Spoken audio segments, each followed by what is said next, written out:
ভূমিকম্পে রাজশাহী বিশ্ববিদ্যালয়ের শেরেবাংলা ফজলুল হক হলের ছাদ ও দেয়ালে ফাটল দেখা গেছে।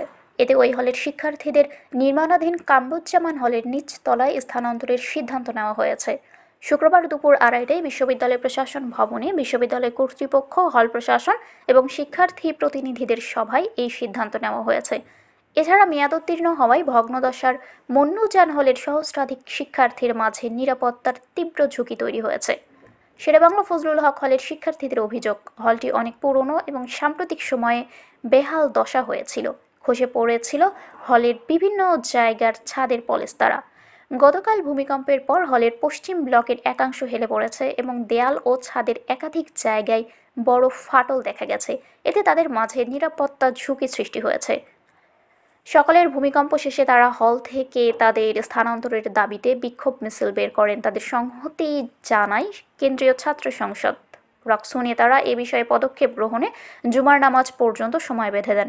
পরে দুপুর 2:30টায় প্রশাসন ভবনের সভাকক্ষে রাবি উপাচার্য অধ্যাপক সালেহ হাসান নকিব, উপ উপাচার্য প্রশাসন অধ্যাপক মোহাম্মদ মাইন উদ্দিন এবং উপ উপাচার্য শিক্ষা অধ্যাপক মোহাম্মদ ফরিদ উদ্দিন খান, হল প্রশাসন, রক্সু ভিপি সহ সভাপতি মোস্তাকুর রহমান জাহিদ ও সাধারণ সম্পাদক সালাউদ্দিন আম্মার সহ রক্সু নেতারা, প্রশাসনের ঊর্ধ্বতন কর্মকর্তারা এক সভায় বসেন। সভায় হলটির শিক্ষার্থীদের নির্মাণাধীন AHM কামরুজ্জামান হলে স্থানান্তরের সিদ্ধান্ত নেওয়া হয়েছে। এ বিষয়ে জানতে চাইলে বিষয়টি নিশ্চিত করে শেরেবাংলা ফজলুল হক হলের প্রাধ্যক্ষ অধ্যাপক মোহাম্মদ শরীফুল ইসলাম। তিনি বলেন, গতকালকের সভায় সিদ্ধান্ত অনুযায়ী শিক্ষার্থীরা নতুন হলে স্থানান্তরিত হতে পারবেন, তবে হলের 2জনের কক্ষে 3জন করে থাকতে হবে। এছাড়াও হলটির নির্মাণ কাজ শেষ না হওয়া সেখানে বৈদ্যুতিক লাইন দেওয়া হয়নি এবং পানিরও সংকট রয়েছে। এছাড়া হলের খাটের কাজ শেষ না হওয়ায় শিক্ষার্থীদের ফ্লোরে থাকতে হবে।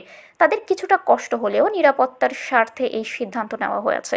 তবে হলটির একাধিক শিক্ষার্থী বলেন, নতুন হলে কক্ষ সংযুক্তকরণ প্রক্রিয়ার জন্য আজ তারা নতুন হলে যাবেন না।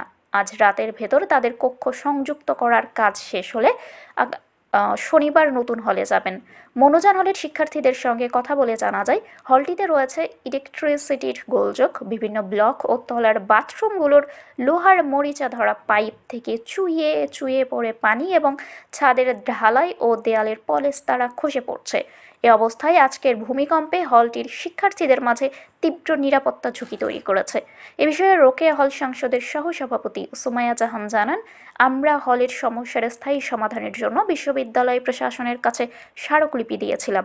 পরে সেদিনই বিশ্ববিদ্যালয় কর্তৃপক্ষ আমাদের হল পরিদর্শনে আসেন। তখন ইঞ্জিনিয়ারিং বিভাগ জানায়, হলটির ভবনের মেয়াদ শেষ হয়েছে, এখানে নতুন করে কোনো মেরামতের স্থায়ী কোনো সমাধান হবে না। আজকে যে ভূমিকম্প হয়েছে এতে আমাদের শিক্ষার্থীরা হতভম্ব হয়ে পড়েছে। এ সময় খসে পড়া ছাদের নিচে থাকা শিক্ষার্থীরা ভয়ে ছোটাছুটি করেছিলেন। তারা তীব্র নিরাপত্তাহীনতায় ভুগছে। আমাদের সুস্পষ্ট দাবি, আমাদের স্থায়ী সমাধানের ব্যবস্থা করতে হবে। এ বিষয়ে আমরা দ্রুত কর্মসূচিতে যাব।